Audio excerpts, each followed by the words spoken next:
when you walk into an ancient building, like a medieval cathedral or something, Yeah. you expect to find stone, right? Stained glass, maybe some faded wooden beams. Right, yeah. You appreciate it for what it is, which is just this static relic of the past. Exactly.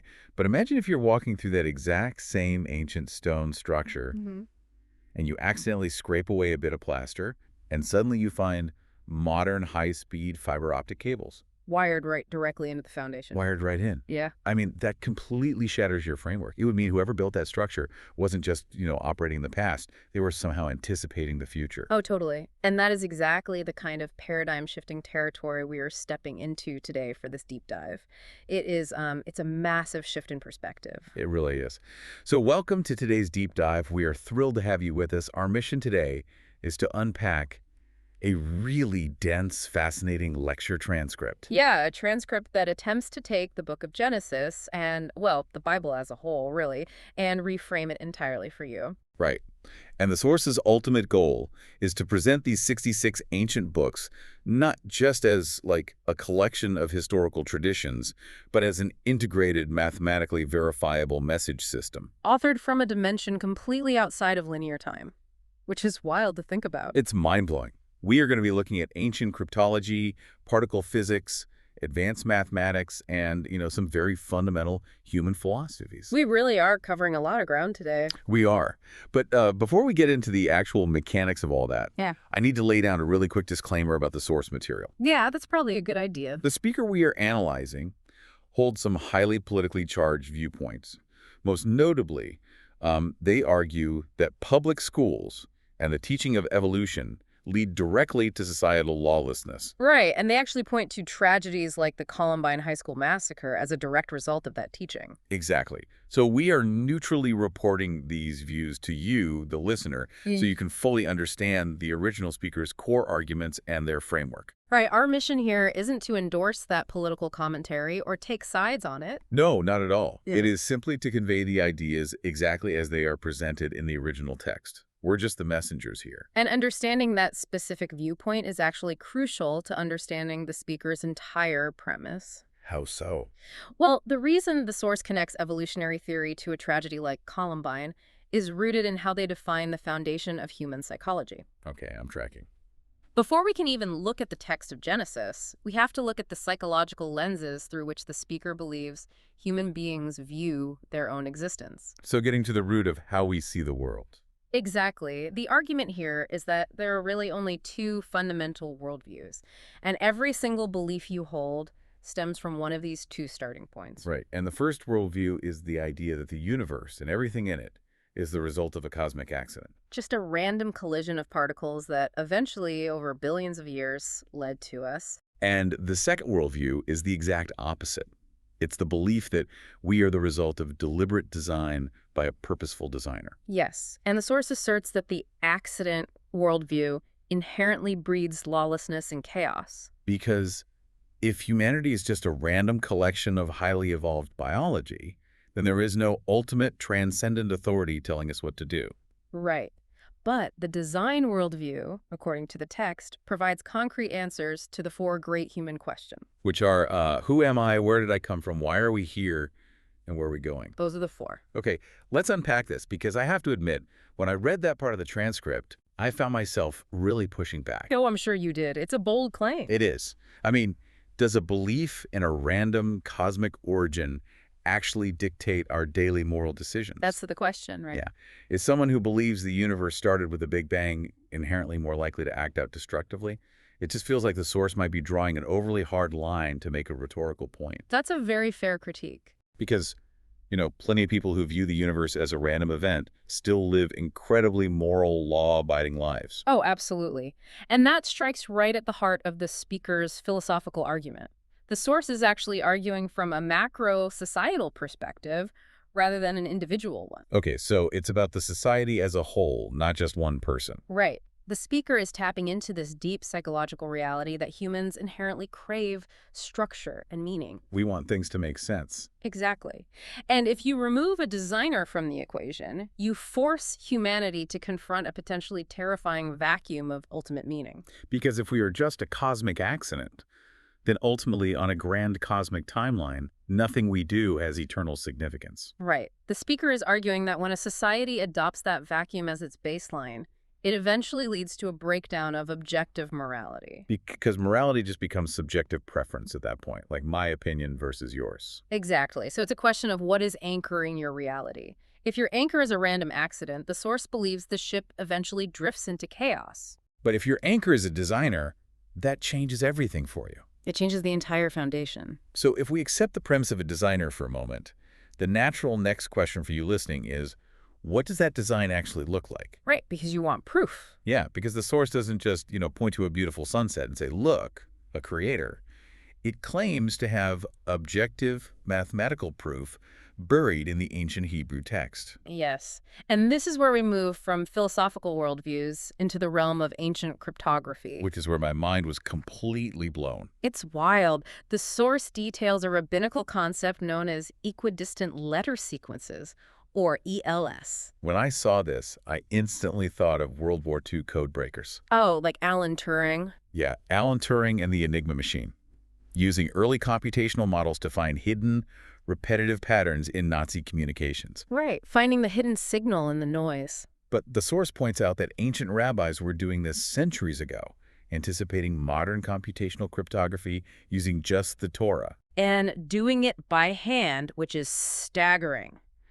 The source provides a highly specific example right out of the first 5 books of the Bible to demonstrate how this works. Okay, walk us through this because it's intense. So remember that Hebrew is read from right to left. Right. The source points out that if you go to the very first time, the Hebrew letter tau, which is the equivalent of our letter T, appears in the book of Genesis. Okay, find the first T. And you skip exactly 49 letters, you land on a Vav or an O. Skip 49 more letters, you get a Resh, an R. Skip 49 more, you get a Hey, an H. It spells out Torah, Torah, which is literally the Hebrew word for those first 5 books. Exactly. With exactly a 49-letter skip. And number 49 is a big deal, right? Huge. It's significant in biblical text because it is 7 squared, and 7 constantly represents completeness or perfection. Now, if you are a skeptic looking at this, you might logically say, sure, that's a neat coincidence. Right. Certain letters appear with certain frequencies in any language, and if you run enough sequences, you'll eventually find a word. Exactly. Yeah. But the mechanism of what is happening here is what makes it so staggering. It's not just a random word search. No, it's not. If I sit down to write a story and I decide I want to embed a secret message by picking every 50th letter, I am going to run into a massive problem almost immediately. Because you're constrained by the code. Right. If my code requires an X or a Q, I have to force a word containing that rare letter into the surface story at exactly the right spot. And doing that repeatedly completely destroys the grammar, the syntax, and the narrative flow of the story. You end up writing complete gibberish just to serve the code. And that friction between the surface narrative and the underlying code is precisely the point the source makes. Because Genesis isn't gibberish. No, the text of Genesis is a coherent historical narrative. It functions perfectly on the surface, yet this mathematical sequence runs underneath it without compromising the grammar. It's amazing. And the pattern doesn't just happen once, right? No, not at all. In the next book, Exodus, if you find the first tau and skip 49 letters repeatedly, it spells Torah all over again, pointing forward. The mathematical improbability of that happening by random chance twice in a row while maintaining a coherent surface story is just astronomical. But wait, it keeps going. Right, it gets better. If you jump ahead to the 4th book, Numbers, and you find the first Hey, which is the last letter of Torah, and skip 49 letters, it spells Torah backwards. Backwards. Yes. And the exact same backward sequence happens in the 5th book, Deuteronomy. So Genesis and Exodus spell Torah pointing forward. Numbers and Deuteronomy spell Torah pointing backward. Exactly. All 4 books are pointing inward toward the middle book, Leviticus. Wait, so the outer books are acting like literal directional arrows pointing inward? What is sitting in the center? In Leviticus, the sequence changes. If you start at a specific point and skip every 7th letter, it spells YHWH. The unpronounceable name of God. Yeah, often translated as Yahweh or Jehovah. To design a text that maintains its narrative logic, tells a coherent historical story, and yet has a perfect mathematically sequenced code running underneath it, It's incredible. where the outer books literally point to the name of God in the center book. As the source points out, That is a non-trivial thing to design. Non-trivial is an understatement. The speaker uses this as primary evidence for a highly sophisticated text design. It suggests an author who isn't just writing a history book, but engineering an incredibly complex document. And this level of hidden design leads the source to a crucial conclusion. This implies a single, unified author who possesses a perspective outside the bounds of human limitation. Which brings this entire framework into a massive collision with modern academic critiques of the Bible. Oh, a huge collision. Because if you take a university course on the Old Testament, scholars look at the text and often see a mashup of different human authors pieced together over centuries. Right. The source addresses this specifically by introducing the documentary hypothesis, originally associated with scholars like Graff and Wellhausen. And what's their main argument? Well, this is the prominent critical academic view that Moses didn't actually write the first 5 books. Instead, these scholars argue the Torah was patched together much later in history by multiple different editors. Okay. And what do they base that on? They base this largely on the fact that the text uses different names for God, like Elohim and Yahweh, in different places, so they suggest different human traditions were just stitched together. But the source completely dismisses this theory. And what's fascinating is that the speaker doesn't do it by diving into a dense linguistic debate about Hebrew semantics. No, they take a completely different route. They take a shortcut straight to the New Testament, specifically to the Gospel of Luke, chapter 24. The story of the Emmaus Road. Yes. Here's where it gets really interesting. It really is a moment of profound narrative symmetry in the biblical text. The setting is Sunday afternoon, just days after the crucifixion of Jesus. Okay, set the scene for us. 2 of his disciples are walking away from Jerusalem toward a village called Emmaus. They are profoundly disillusioned. They thought Jesus was the Messiah, and now he is dead.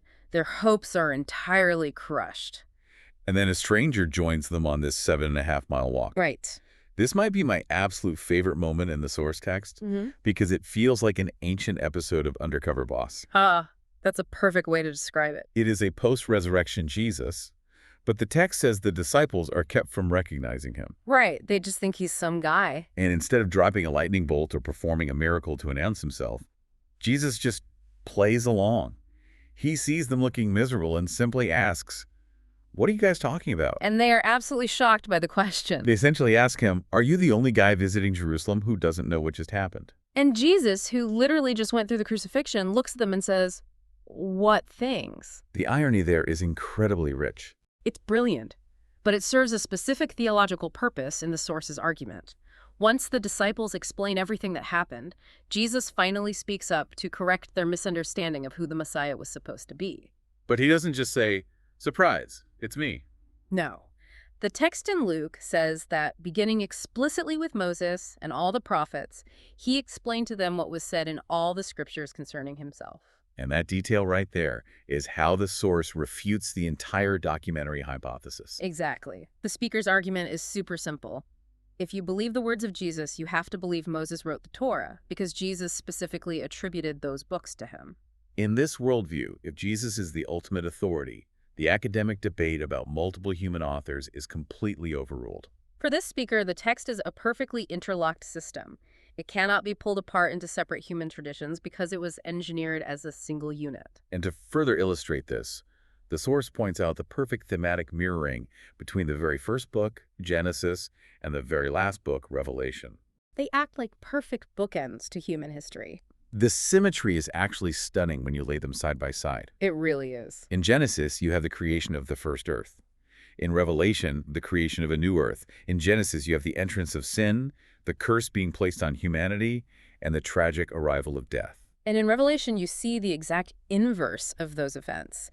The end of sin, the permanent removal of the curse, and the death of death itself. It's a complete reversal. Furthermore, in Genesis, humanity is driven out of the Garden of Eden and barred from the Tree of Life by a guardian angel. In Revelation, access to the Tree of Life is permanently restored for humanity. So, if this author exists completely outside of time and engineered this text with such mathematical and thematic precision, the source then asks a much larger question. Right, it zooms way out. Does this worldview suggest that the same author also engineered the physical laws of our universe? How does this framework handle something like modern particle physics? This is where the synthesis of ancient theology and modern science in the source material becomes quite provocative. It's so cool. The speaker contrasts the secular scientific view of particle physics with the concept of intentional, ongoing divine creation. To illustrate this, they focus on the atomic nucleus. Okay, so anyone who has ever played with magnets knows the basic rule. Opposite charges attract, but charges repel each other. Right, basic electromagnetism. If you try to push the positive ends of two magnets together, they fight you. You could feel the resistance. Well, in the nucleus of an atom, you have protons packed incredibly closely together. And protons have positive charges. Therefore, by all the standard laws of electromagnetism, those protons should violently push away from one another. The nucleus of every atom in the universe should literally blow itself apart instantly. Yet they hold together. Modern physics refers to the force that binds them as the strong nuclear force, sometimes informally called nuclear glue. Nuclear glue. Yeah. Scientists can measure it, they know exactly what it does. But the fundamental why of its origin, why it exists to perfectly balance the electromagnetic force, remains a mystery. And the source connects this physical mystery directly to a verse in the New Testament. Colossians chapter 1. Yes. Speaking of Christ, it says that by him all things consist, which literally translates to are held together. The speaker is making the claim that the strong nuclear force, this mysterious subatomic glue holding the fabric of reality together, is literally the active, sustaining power of the Creator. And the source takes that a step further, returning to mathematics to reinforce this connection between the physical universe and the biblical text. The math anomalies here are just wild.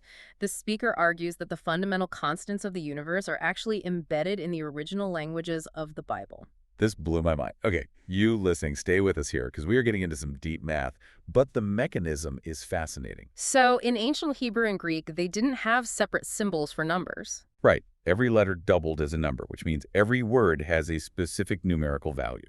The source describes taking the very first verse of the Bible, Genesis 1.1, in its original Hebrew. In the beginning, God created the heavens and the earth. Exactly. They apply a specific cryptographic formula to that Hebrew text, taking the number of letters, factoring in the product of their numerical values, and dividing that by a calculation of the word values. The specifics of the formula are complex, but the output is what the speaker focuses on, right? Right. The output is the value of pi 3.1416 accurate to 4 decimal places. Pi, in the very first verse of Genesis. But it isn't an isolated anomaly. The speaker goes to the New Testament's great creation verse, John 1.1. In the beginning was the Word. Yes, and they run the exact same cryptographic formula on the original Greek text. And what does it output? The output this time is the Neperian logarithm, known as E, which is 2.71828, also to 4 decimal places. And just to clarify for everyone, the constant E is a fundamental mathematical concept regarding exponential growth and decay. Right. And what makes this so baffling is that he wasn't even formally discovered by mathematicians until the 17th century. How does an ancient fisherman writing in Greek accidentally encode a 17th century mathematical constant into his opening sentence? Well, according to the source, he didn't. Because the true author, the one pulling the strings behind the human writers, exists entirely outside of our linear timeline. Grasping the nature of a being outside of time is profoundly difficult because our entire existence is strictly linear. We experience the past as memory, the present as experience, and the future as unknown. But the source argues that God does not merely possess an infinite amount of time. He exists in a dimension completely separate from it. To wrap my head around this outside-of-time concept, I keep picturing a parade. Okay, a parade. Yeah, imagine you are sitting on the curb of a city street watching a massive parade go by.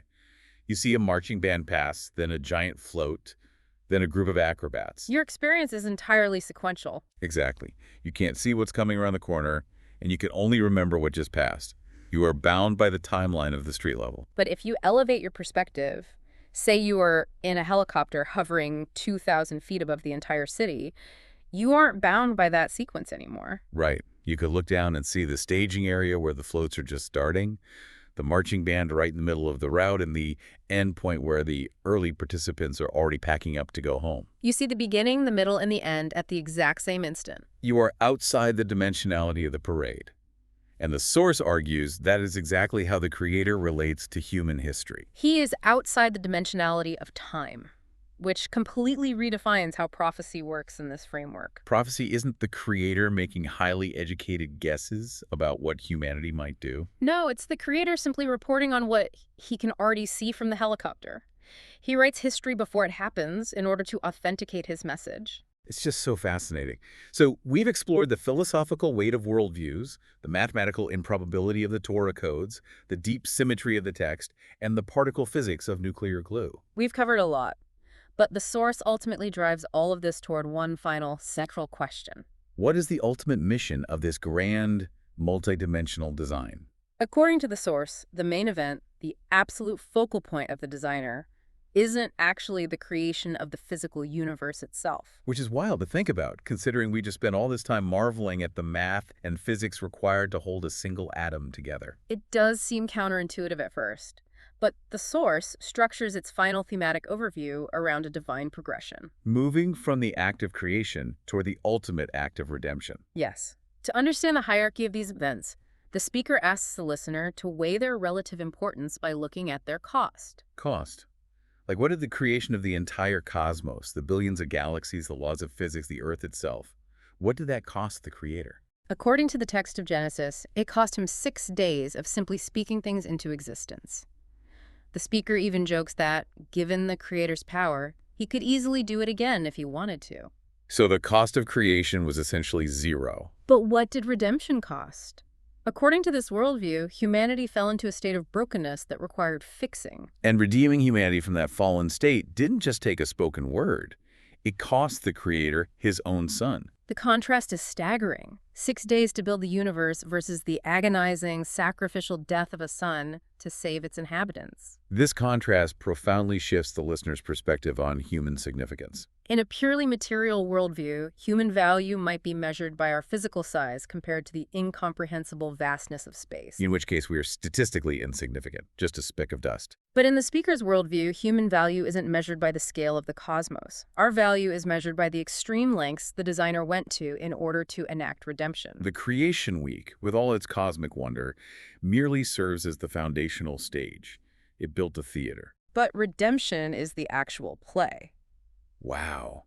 What a journey this has been. Thank you so much for diving into this with us. It's been a blast to talk through. We started with the heavy philosophical realities of how our worldview shapes our morality, tunneled down into the statistical impossibility of ancient rabbinical cryptography, The subatomic mysteries of nuclear glue. and ended up completely reframing human value through the ultimate cost of redemption.